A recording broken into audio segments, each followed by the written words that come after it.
लेकिन जो बताऊंगा उसे आप लोग याद रखना और आज से अपनाने की कोशिश करना। सबसे पहली बात तो यह है कि जो लोग अंदर से कमजोर होते हैं, गुस्सा ज्यादातर उनको आता है बीमारी से उठने के बाद, या कोई समस्या चल रही होती है और शॉक लग जाए मस्तिष्क पर, उसके कारण भी गुस्सा बार बार आता है। चिड़चिड़ाहट रहती, इरिटेशन रहती ना, इरिटेशन किसी और वजह से होगी, खीज किसी और वजह से होगी। घर में किसी ने थोड़ा सा भी अगर उसको छेड़ दिया तो एकदम गुस्सा बाहर आ जाता है। तीसरी बात, जिन लोगों का ब्लड प्रेशर हाई रहने लग जाता है उनको भी गुस्सा जल्दी आता है। जिनकी शुगर भी लेवल उनका बढ़ता रहता घटता रहता है तो उन लोगों को भी जल्दी गुस्सा आता है। अगली बात और बताता हूं आपको, कुछ लोगों को बिना मतलब के रोब गांठने की आदत होती है तो उनको भी गुस्सा नाक पे ही रहता है। और कुछ लोग ऐसे होते हैं जिनके पालन पोषण में गलतियां हुई हैं, माँ बाप ने उनको एकलौता बेटा था, उसके साथ ऐसा कुछ किया कि उसे इतना बिगाड़ दिया, अब वो दूसरे की कद्र नहीं करना जानता, तो वो भी गुस्सा बहुत करेगा। कुछ बच्चे ऐसे होते हैं, बड़े वाला भी ठीक है, छोटे वाला ठीक है, जो बीच वाला है वो ज़्यादा उपेक्षित होता है। तो जो ज़्यादा उपेक्षित बच्चे होते हैं उनको भी या तो हीनता की बात आती है अंदर, या ज़्यादा गुस्सा आता है। महाभारत में आता है ना कि जब कुंती ने अपने 5 बेटों में से एक को राक्षस के लिए भेजा था, एक चक्रा नगरी में जब गई थी ना,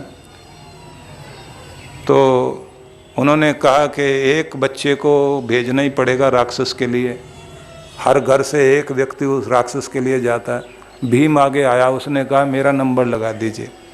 तो कुंती माँ बोली तुम्हारा नंबर क्यों? बोले ऐसा है, सबसे बेकार का बच्चा मैं ही हूँ घर में, क्योंकि बड़े को प्यार मिलता है, छोटे को मिलता है, बीच वाला तो फालतू ही होता है। तब से चली आ रही है ये बात।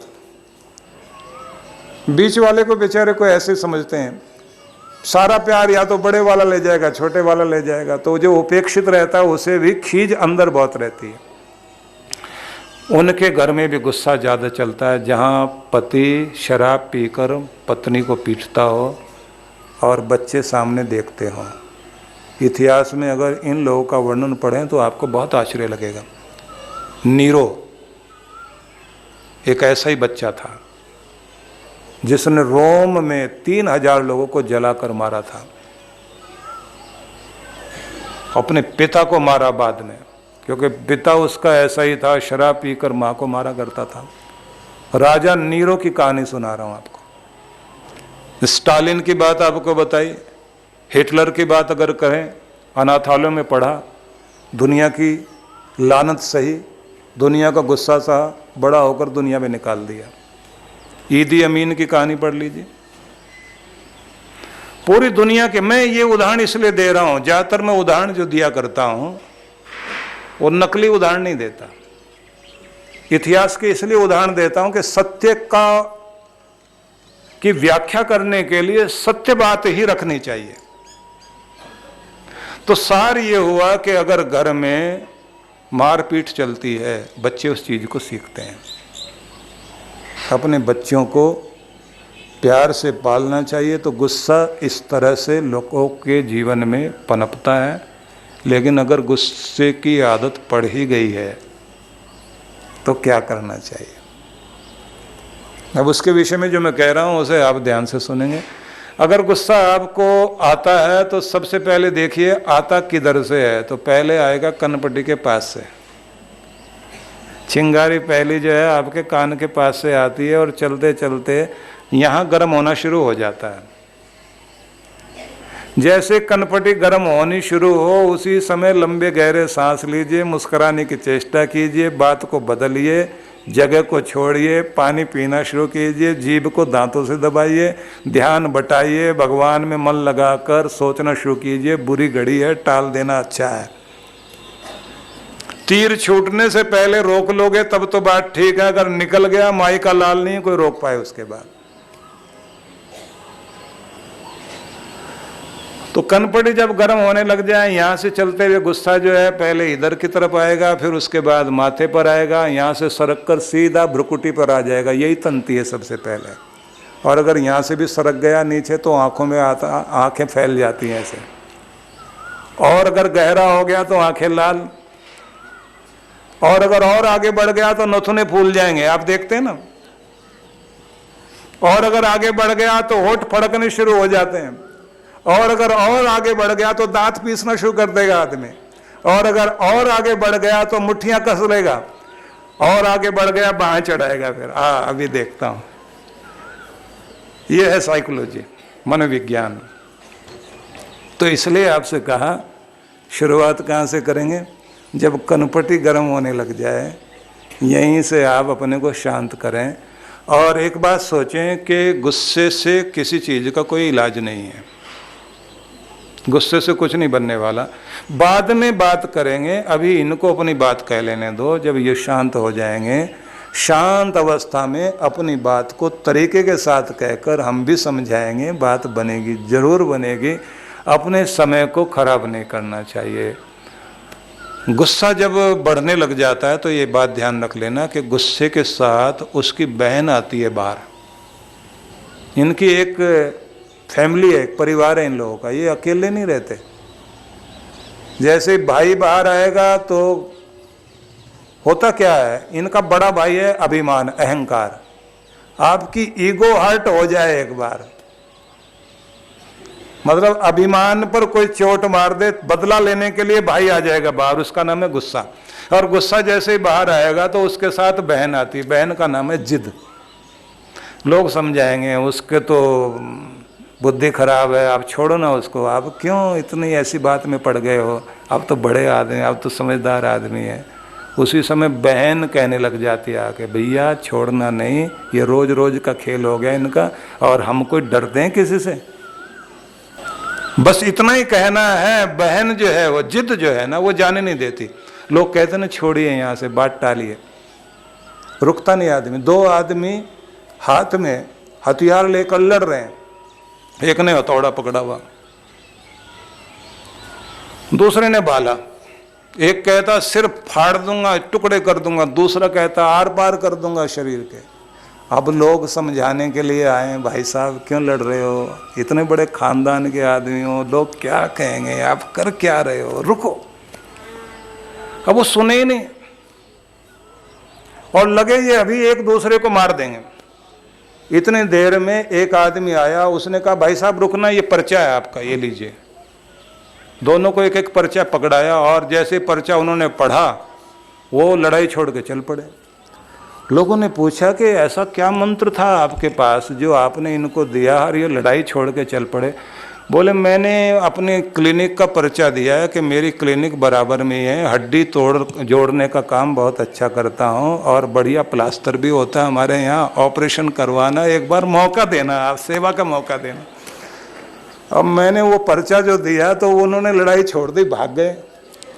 उनको लगा कि लड़ेंगे हम, फायदा इसका होगा।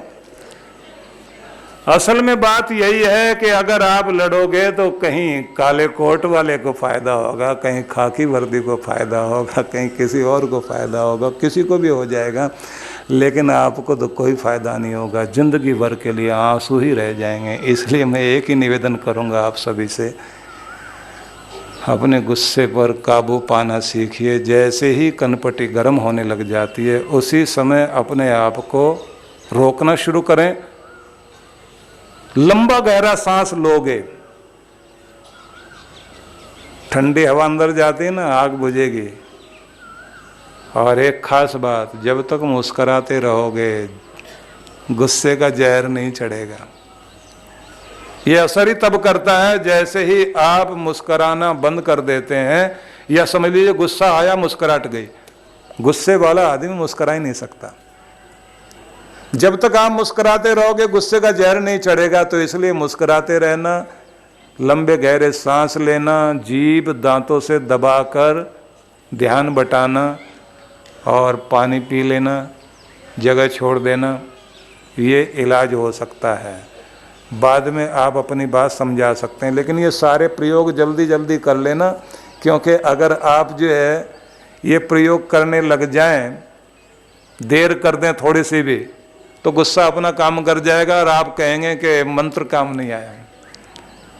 जितना जल्दी प्रयोग कर लेते हैं उतना अच्छा। और सबसे बड़ी बात यह है कि जो लोग भोजन करते समय चबा चबा कर भोजन करते हैं उनको गुस्सा कम आएगा, ये ध्यान रख लेना। जो निगलते हैं ना, जो लोग पानी की मात्रा ज्यादा पीते हैं उनको भी गुस्सा कम आएगा, और जिनकी नींद गहरी है उनको भी गुस्सा कम आएगा, और जो समझदारी से जीवन जीते हैं उनको भी गुस्सा कम आएगा, और जो दूसरों को माफ करना जानते हैं उनका भी गुस्सा क्षणिक पानी पर खींची हुई लकीर की तरह होगा। वो कहेंगे चलो माफ करो, छोड़ो, क्या रखा इस बात में। और अगर ऐसे लोग किसी अच्छी बात के लिए और समाज के हित के लिए गुस्सा करते हैं तो उस गुस्से की भी फिर पूजा हुआ करती है, ये ध्यान रख लीजिए। इसलिए आपको अपना गुस्सा भी हितकारी हो तो प्रयोग कीजिए, अनिष्ट करने वाले गुस्से को करना अच्छी बात नहीं है। तो इसलिए निवेदन करूँगा, क्रोध जब आपके जीवन में आता है वो आपके जीवन को तबाह कर देता है। क्रोध पर नियंत्रण पाने वाले लोगों ने दुनिया में बहुत कुछ पाया। न्यूटन बहुत बड़े साइंटिस्ट हुए, सब कुछ जल गया था उनका, और रिवॉल्वर लेकर अपने कुत्ते को मारने लग रहे थे, जिसके कारण इतना सब कुछ हुआ था। लेकिन अपने गुस्से पर काबू पाने के बाद उन्होंने उसी रात संकल्प किया था कि कागज़ जल जाने से मेरे 20 साल की मेहनत जली है, लेकिन इसका मतलब ये नहीं है कि मैं हार गया हूँ, सब कुछ नष्ट हो गया। एक चुनौती है दोबारा शुरू करने के लिए, मुझे अभी दोबारा से फिर खड़ा होना पड़ेगा, काम करना पड़ेगा। मैं ये सब उदाहरण इसलिए कहना चाहता हूँ, हर एक के जीवन में कोई न कोई घटना घट जाती है, लेकिन अनिष्ट को गुस्सा करके मत बुलाइए, सब कुछ नष्ट हो जाएगा। झुक जाने से, नम्र पड़ जाने से, मिल जाने से आप अपनी ज़िंदगी बेहतर कर लोगे। इसलिए आज से हमने एक चीज़ ये सीखी, मुस्कुराते रहने से खुशी हृदय में आकर बैठेगी। क्रोध को अगर हमने जीता तो हम अपने अनिष्ट को जीत पाएंगे। क्रोध को हमने फैलने नहीं देना, और हमें अपने परमात्मा पर भरोसा करके चलना है, जिसके भरोसे करने से सब काम बना करते हैं, उसके भरोसे को कभी छोड़ना नहीं। तो हर दिन सुबह शाम अपने परमात्मा की हाजिरी लगाना शुरू करें। 2 घड़ी जरूर ध्यान में बैठें, भजन पूजन करें। अब अगली बात कहना चाहता हूँ, बहुत थोड़ा सा समय है, थोड़ी सी चर्चा मैं आपसे कर रहा हूँ। और ये एक अवसर था, हम लोगों का कार्यक्रम चल रहा था मनाली में अपने आश्रम में, और मैंने ये सोचा था कि जब मैं यहाँ आया हूँ तो फिर कुल्लू वाले लोगों से मिलकर जाएंगे ज़रूर। तो 2 दिन ही सही, हमारे महेश्वर जी आए हुए हैं, इनका भी स्वागत है, और हमारे पुलिस अधिकारी आए हुए हैं, उनको भी बहुत बहुत शुभकामनाएं।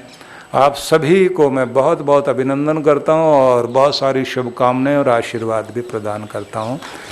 तो इस समय थोड़ी सी चर्चा हम और करेंगे, जो मैं चाहूँगा आप लोग उसे बहुत ध्यान से सुने, और अगर हो सके आपके पास कुछ लिखने के लिए हो तो आपको लिखना चाहिए, क्योंकि यहाँ सुनने के बाद आप समझ भी लेंगे, पर सारी चीज़ें आपसे याद रह सकें उसका तरीका तो यही है कि आपको लिखना चाहिए। लिखोगे तो वो चीज़ें आपकी ज़िंदगी में बहुत काम करेगी। कन्फ्यूशस एक बहुत बड़ा चिंतक हुआ है चाइना में। लू नाम के एक प्रांत का गवर्नर किसी समय उस राजा ने उसको बनाया था, लेकिन आज भी 2-2.5 करोड़ लोग कन्फ्यूशस के प्रति श्रद्धा रखने वाले चाइना में हैं, और पूरे विश्व भर में उस व्यक्ति की बड़ी महत्ता है। तो उसका एक वाक्य, उसने कहा कि अगर तुम श्रेष्ठ हो, अच्छे हो, बड़े हो और बड़े सपने पालते हो तो लगातार अपने आप को मजबूत बनाओ, कमजोर नहीं। फिर से सुन लीजिए, अगर आप अपने आप को श्रेष्ठ महान इंसान मानते हो, अच्छा मानते हो, ऊंचा मानते हो, श्रेष्ठ मानते हो, तो अच्छे व्यक्ति को प्रत्येक क्षण लगातार स्वयं को मजबूत बनाए रखने की कोशिश जारी रखनी चाहिए। कमजोर मत बनाओ अपने आप को। ना मन से कमजोर, ना तन से, ना बुद्धि से, ना विचारों से। लगातार शक्ति की उपासना करो। अगर तुम श्रेष्ठ हो तो श्रेष्ठता के लिए लगातार कोशिश करो, लगातार लगातार। तो रोज परख करो, पहले से बेहतर हुआ हूं या विचारों से, मन से, आचरण से, जीवनचर्या से कमजोर हुआ हूं। तो लिख लीजिए, महान लोग, श्रेष्ठ लोग लगातार स्वयं को मजबूत बनाते हैं और उसके लिए प्रयास करते हैं। मैं भी संकल्प करता हूँ, आज से मनोबल को मजबूत करूँगा, विचारों को, सोच को, जीवन दर्शन को, सब चीज़ों में बलवान श्रेष्ठ बनकर चलूँगा। और ये बात इस रूप में भी याद रखिए, जिनका मनोबल ऊंचा है वो कितनी भी उम्र हो जाए, बूढ़े भी हो जाएं, तो भी किसी के आगे हाथ फैलाने वाले नहीं बनते, किसी का सहारा नहीं ढूंढते, वो सहारा देने वाले बनते हैं, सहारा मांगने वाले नहीं बनते। अगर आप सहारा मांगने वाले बनोगे तो आप किसी भी उम्र में हो, आप बूढ़े कहलाओगे। और अगर आप सहारा नहीं मांगते, उम्र कोई भी हो जाए, आप अभी बूढ़े नहीं हुए हो। इसलिए अपने आप को कमजोर मत बनाओ। पहले हम जब यहाँ आए थे, मैंने एक वाक्य कहा था आपको कि अपनी जिंदगी दूसरों के सहारे और दूसरों के भरोसे मत जीना, दूसरों के कंधों का सहारा मत लेना, अपने कंधों पर अपनी जिंदगी जीना। क्योंकि दूसरों के कंधों के सहारे तो अर्थियां ढोई जाती हैं, मुर्दे ढोए जाते हैं, जिंदगी नहीं ढोई जा सकती। जिंदगी तो खुद के भरोसे जी जाती है। इसलिए विचार प्रबल, शक्तिशाली। कृष्ण भगवान ने अर्जुन को क्या दिया था? विचार की शक्ति तो दी थी। यही मंत्र शक्ति है। इस समाज में शक्ति भरने की बहुत जरूरत है। और अगर शक्ति भरी गई तो हर परिस्थिति से हम लड़ सकते हैं, हर स्थिति में जीत सकते हैं। निराश मन नहीं करो। रुलाने वाले लोग बहुत हैं, आंसू देने वाले बहुत लोग हैं। अपने आंसुओं को खुद पहुंचिए, फिर से खड़े होइए, फिर से जीने की कोशिश कीजिए। अपने दुख की आंधियों के बीच भी मुस्कुराहट का दिया जलाए रखो तो जीना आ जाएगा आपको। और अगर हल्की सी हवाओं में भी आपकी मुस्कुराहट का दिया बुझ गया, जी नहीं पाओगे। रुलाने वाले अपने ज्यादा होते हैं। अपना भाई बहुत चोट देता है, अपने अपने लोग।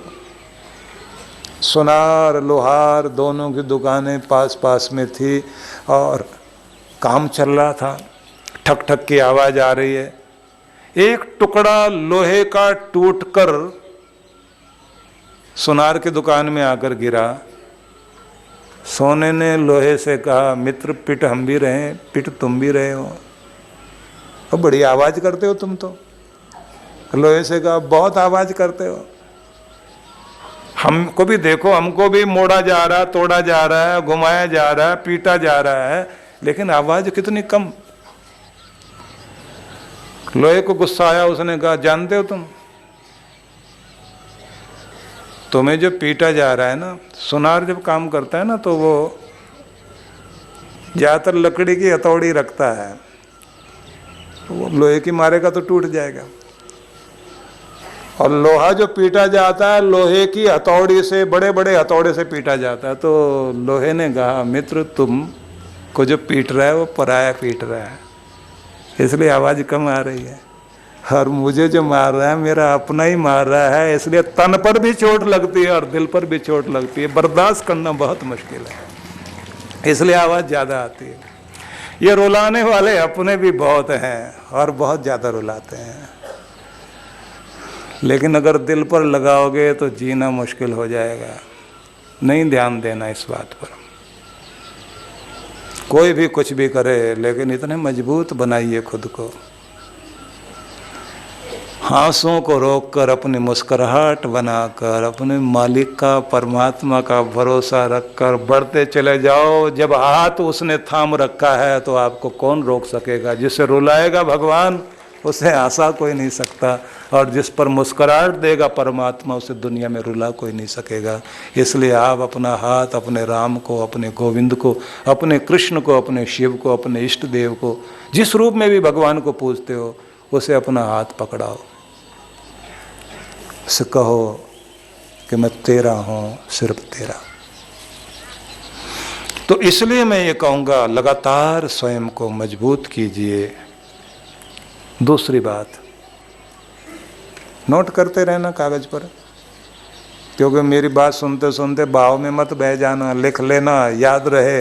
नहीं तो बाद में जाके कहोगे सुनाया बहुत अच्छा था पर ये याद नहीं रहा सुनाया क्या था।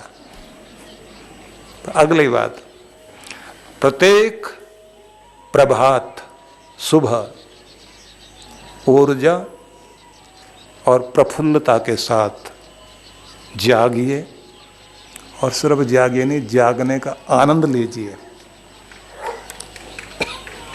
प्रत्येक सुबह संपूर्ण ऊर्जा प्रफुल्लता से जागने का आनंद लीजिए।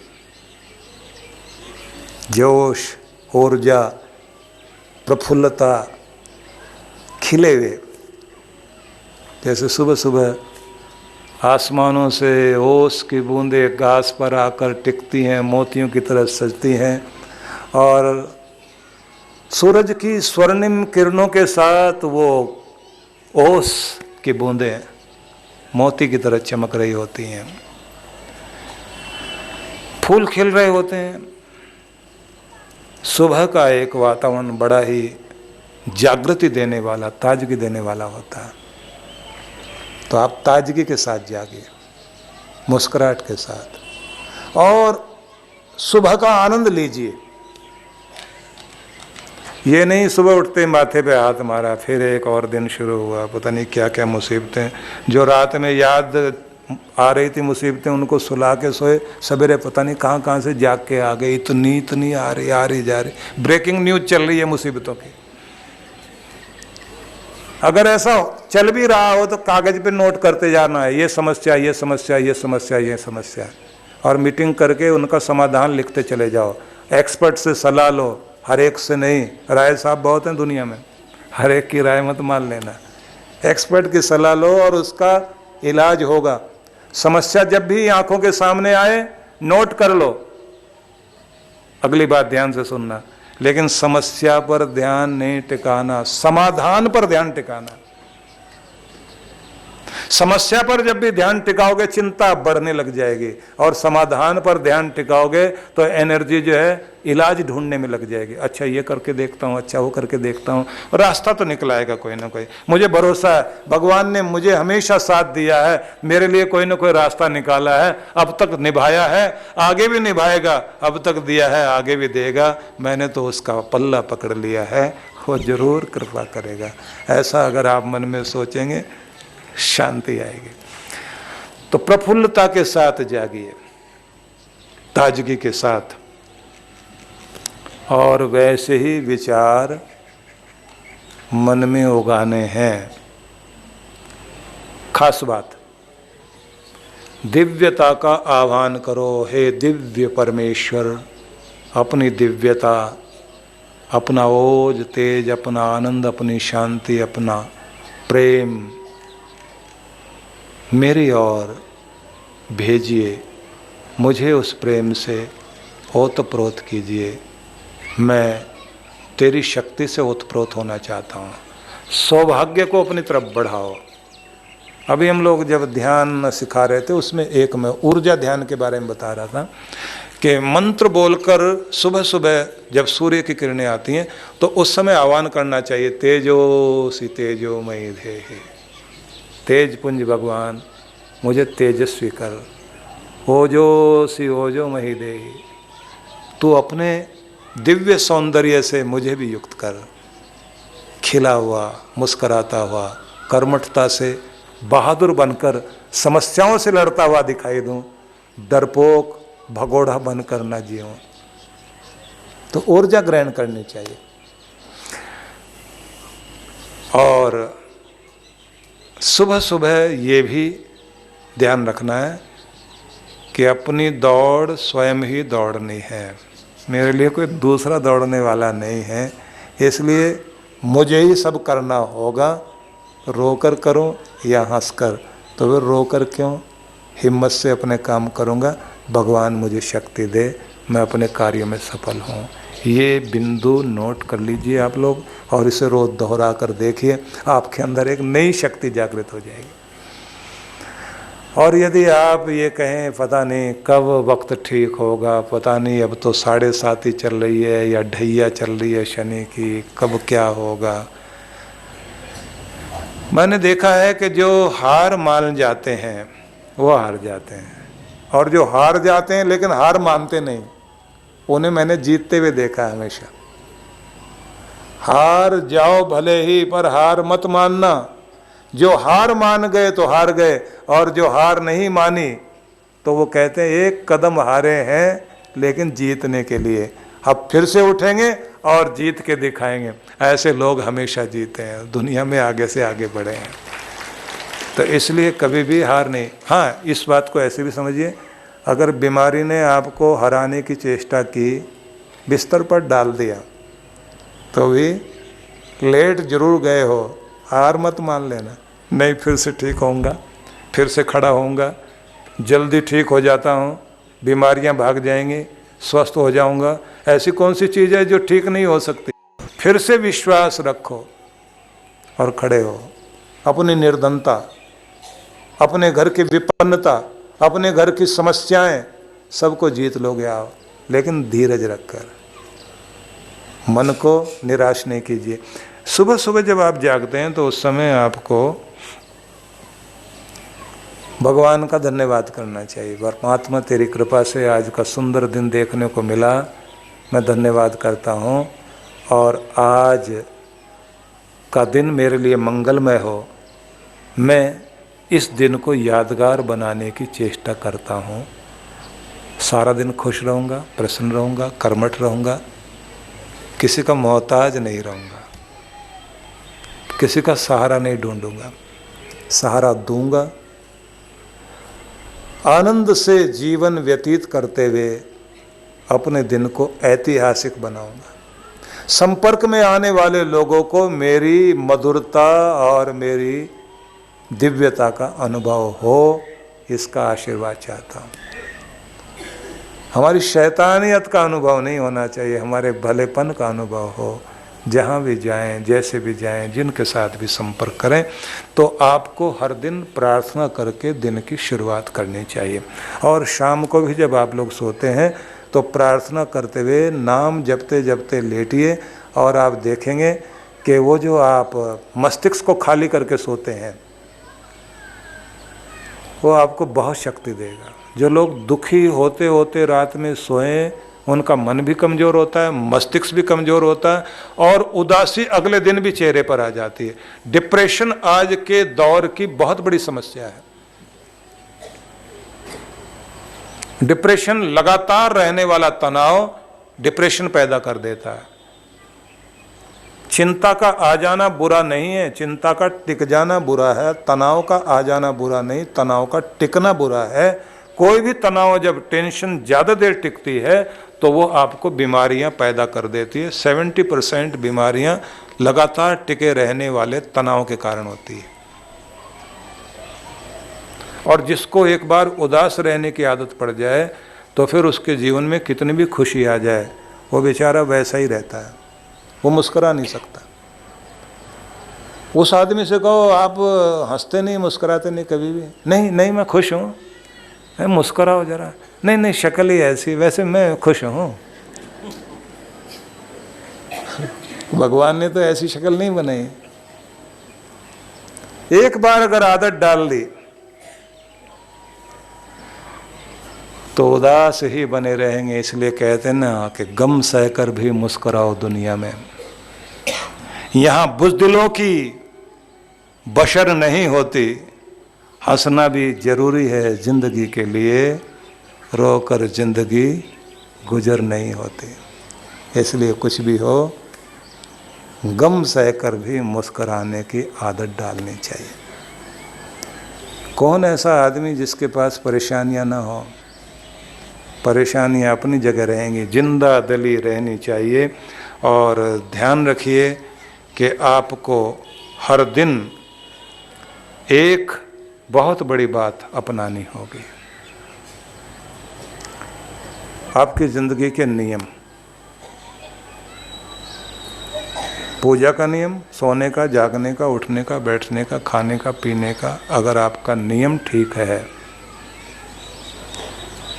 तो ये नियम आपको स्वास्थ्य देगा, प्रसन्नता देगा। ये बात तो सही है, लेकिन इसकी एक बड़ी खासियत ये है कि भगवान के लिए भी नियम आपने बनाया तो ये नियम आपका आपने पकड़ा तो एक दिन ये आपका हाथ पकड़कर भगवान को पकड़ा देगा, क्योंकि नियम परमात्मा से जोड़ने का काम करता है।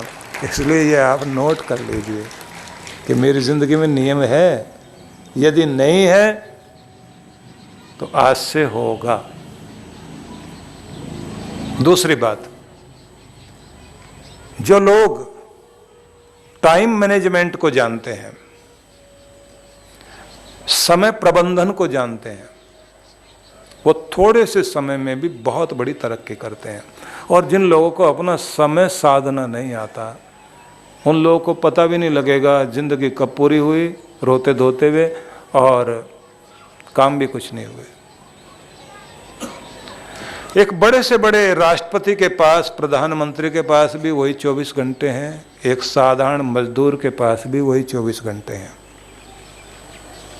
एक व्यक्ति इतने सारे काम कर लेता है और अपने हंसने, बोलने, गाने, मुस्कुराने के लिए भी समय निकाल लेता है। दूसरा सारा समय रोते धोते गुजार रहा है।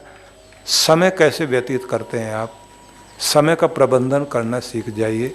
जिन्होंने समय का प्रबंधन किया निश्चित ही वो लोग सफल हुए। तरीका इसका क्या हो सकता है? सार में इतना बताना चाहूँगा, घड़ी आपके हाथ में बंधी हुई है, अपने समय के साथ चलना सीखिए। और न तेज गति चाहिए न धीमी गति, एक सधी हुई गति में काम करना शुरू कीजिए। जल्दी सो जाएं, जल्दी आप उठ जाएं, पहले से ही हर दिन की तैयारी करके सोएं। हफ्ते में एक दिन ऐसा जरूर रखें, भले ही संडे वाला दिन, जब आप अपने पूरे सप्ताह की तैयारी करेंगे। और हर शाम को आने वाले दिन के लिए आप उसकी कार्य योजना बना लें। ये युग योजना का युग है। जिनकी योजनाएं बढ़िया हैं उन्होंने ही दुनिया में चमत्कार वाले काम किए हैं। इसलिए आप देखिए, पहले कभी चमत्कार वाले बड़े बड़े आविष्कार होते थे 5 साल में एक बार, उससे पहले 10 साल में एक बार होता था। आज 5 महीने भी नहीं लगते, नई नई चीजें आ रही हैं। लोग इतनी योजनाओं के साथ चल रहे हैं, योजनाबद्ध तरीके से काम कर रहे हैं। दुनिया में हर रोज नई से नई चीजें आ रही हैं। हाथ से मेहनत करने से ज़्यादा दिमाग से मेहनत कीजिए, और दिमाग से मेहनत भी करनी है तो ठंडा दिमाग रख करके काम कीजिए। ठीक समय निर्धारित करिए, खाने का समय, सोने का समय, जागने का समय। और इस बीच थोड़ा खाली समय निकालो जब आप अपने मस्तिष्क को शांत करो। मैं एक व्यक्ति को पढ़ रहा था, ईसप जिसकी छोटी छोटी कथाएं बच्चों को नई नई चीज़ें, उनका मनोविज्ञान व्यवस्थित करने के लिए यूरोप भर में चलती रही। देखिए 2-3 लोग हुए हैं, जैसे पंचतंत्र की कहानियां जो चाणक्य की हैं, रूस में तुर्गनेव की कहानियां, यूरोप में ईसब की कथाएं, और बुद्धिस्ट लोग जातक कथाएं। बच्चों को कभी कभी छोटी उम्र में ये सब बताया जाना चाहिए। तो ईसब बहुत बुद्धिमान व्यक्ति, जिस व्यक्ति के बारे में कहा जाता है कि उस व्यक्ति ने अपने देश को, जो किसी दूसरे देश के राजा ने हमला करके उसे जीत लिया था, कब्जा कर लिया था देश पर, उसे सिर्फ अपनी एक कहानी सुना करके अपने राज्य को फिर से वापस ले लिया था। और बड़ा काला कलूटा, बहुत कुरूप आदमी था ये, बहुत बड़ा बुद्धिमान, जबरदस्त व्यक्ति। उसी की ये कहानियां छोटी छोटी जो आप लोग सुना करते हैं, लोमड़ी के लिए अंगूर खट्टे हैं, इस तरह की कहानियां जो भी हैं। तो उसकी एक बात सुनाता हूं मैं। ये सब भूमिका इसलिए बनाई कि जिससे आप उसकी बात को महत्व दें। ईसब से मिलने के लिए उस समय का एक बहुत बुद्धिमान व्यक्ति उसके पास आया, ये जानने के लिए कि उसकी बुद्धिमत्ता का राज क्या है, उसकी जीवन शैली क्या है। उससे बहुत सारे सवाल उसने पूछने थे। तो जब वो आया तो देखा ईसब जो है, इतनी बड़ी उम्र का व्यक्ति छोटे बच्चों के साथ खेल रहा है पार्क में और उनसे झगड़ा कर रहा है बैठकर, जैसे बच्चे झगड़ते हैं आपस में, और जोर जोर से हंसे और फिर वैसे उछले। तो इस व्यक्ति को लगा, जो बहुत बुद्धिमान आदमी था, कि जिससे मैं मिलने आया हूं, ये तो आदमी कोई डंका नहीं नजर आया, इतनी तारीफ इसकी पूरी दुनिया भर में है। तो उसके पास जाकर बोला, आप ईसब हैं? बोले हाँ। और फिर ये क्या कर रहे हैं आप? बोले वो जो मैं कर रहा हूँ वो अलग बात है, आप किस लिए आए? बोले मैं आपसे कुछ जानने आया, जिंदगी की जीवन शैली क्या हो सकती है। तो वो तो मैं बाद में पूछूंगा, पहले तो मुझे नहीं समझ में आ रहा आप ये कर क्या रहे हैं। ईसब ने कहा, मित्र एक बात बताओ, ये ढोल बजाने वाला अपने ढोल का प्रयोग करने के बाद उस ढोल को ऐसे कसा हुआ रख देता है या उसे ढीला करके रखता है? तो उसने कहा कि ढोल को ढीला करके रखना होता है। बोले धनुष बाण वाला धनुष का प्रयोग करने के बाद रात में जब उसे वापस रखता है तो ऐसे कसी हुई डोरी में रखता है या ढीला करके रखता है? बोले नहीं, ढीला करके रखता है। अच्छा तो फिर ये भी बताइए, सितार बजाने वाला अपने सितार का प्रयोग करने के बाद उसे ऐसे ही रख देता है या उसके तार ढीले करता है? बोले नहीं, तार ढीले करता है। बोले तबले वाला, मृदंग वाला, ऐसे करके उसने नाम बोलने शुरू किए। बोले देखिए ये सब बात बाद में, आप कहना क्या चाहते हैं? इसने कहा, मित्र काम करने के बाद थोड़ा समय निकालना चाहिए अपने कसे हुए तारों को ढीला करने के लिए, और ढीला करने के लिए बड़ों के साथ बैठने से बात नहीं बनेगी, बच्चों के साथ बच्चा बनने से ही बात बनेगी। जो चेहरे पर मुस्कुराहट आए, हंसो उनके साथ बैठकर, उनके साथ मत बैठ जाना जो हर समय तुम्हें तनाव में रखें।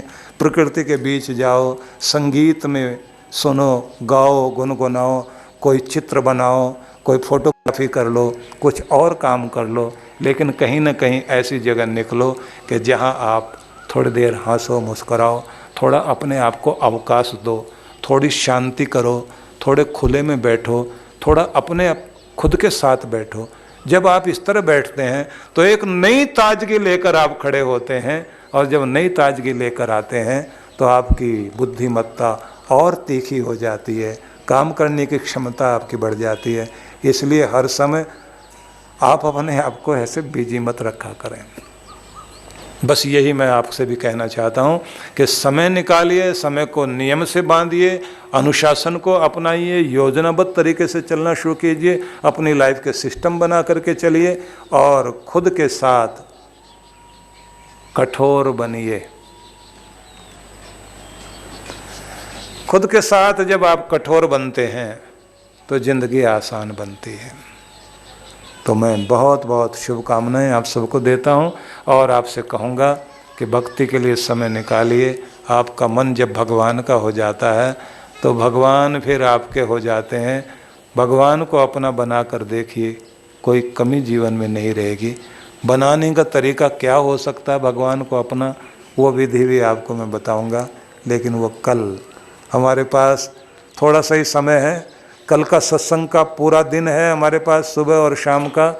परसों तो थोड़ी देर का ही कार्यक्रम रहेगा सुबह सुबह का। तो कल का पूरा भरपूर उपयोग आप लोग कीजिए।